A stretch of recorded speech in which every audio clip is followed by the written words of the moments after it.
नमस्कार, मैं सिद्धार्थ शुक्ला। राहुल गांधी की वोटर अधिकार यात्रा बिहार की गलियों से गुजर रही है और इस दौरान कांग्रेस ने चुनाव आयोग पर वोटिंग प्रक्रिया से लेकर वोटर लिस्ट तक कई गंभीर आरोप जड़े हैं। राहुल का कहना है कि वोट चोरी हो रही है और लोकतंत्र खतरे में है। कांग्रेस के सुर से सुर मिलाने में आरजेडी पीछे नहीं है।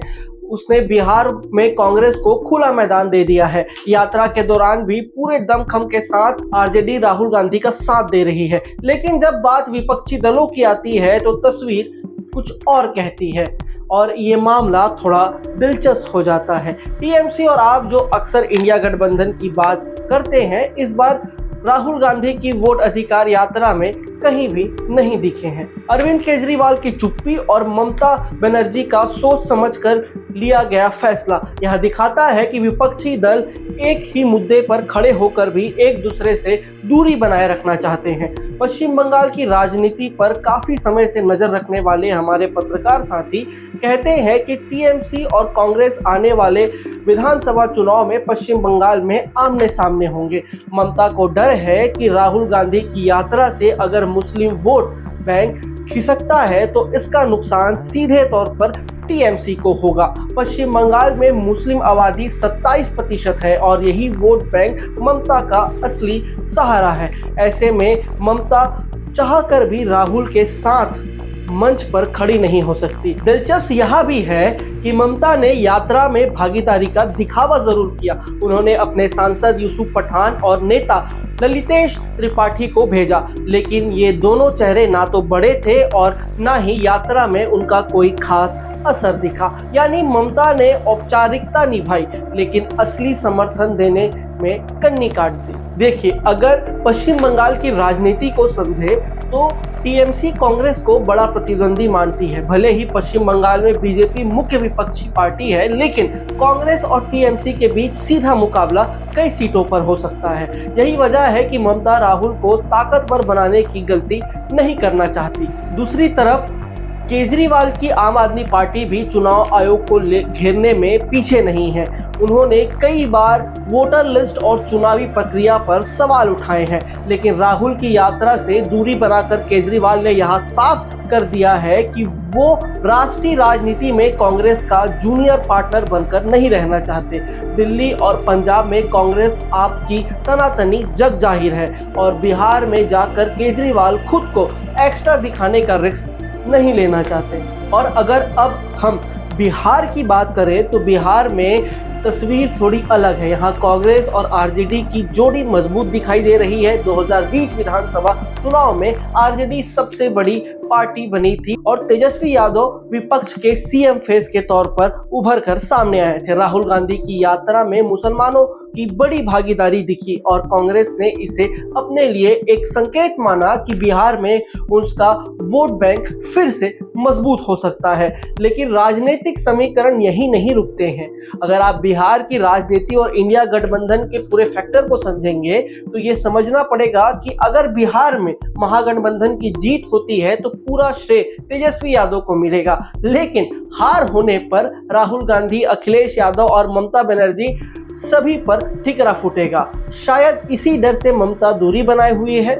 ममता जानती है कि बिहार की हार उनके गले का फंदा बन सकती है और 2026 में होने वाले पश्चिम बंगाल विधानसभा चुनाव पर सीधा असर डाल सकती है।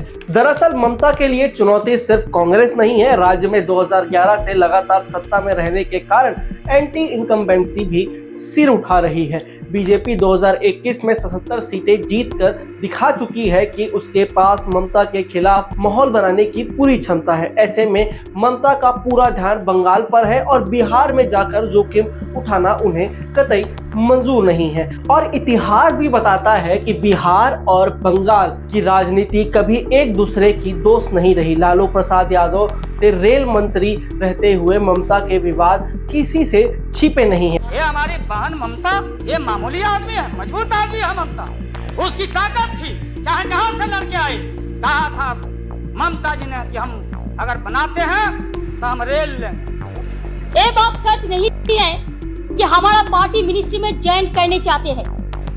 जो बात प्राइम मिनिस्टर हमारा पार्टी को पहले से कहा है, हम लोगों ने आभारी है प्राइम मिनिस्टर को। अगर कोई किसी ने हमारा पार्टी को क्या ऑप्शन है पूछे तो हम लोग ऑप्शन दिए थे, लेकिन ये बात नहीं है कि हम लोग जाने के लिए मन तैयार किया था। हम लोग बाहर से जो सपोर्ट कर सकता है गवर्नमेंट को, आप लोग नहीं कर सकता है कि आप लोगों को मिनिस्ट्री का जरूरत है, हमारा नहीं है। नहीं। हाँ महोदय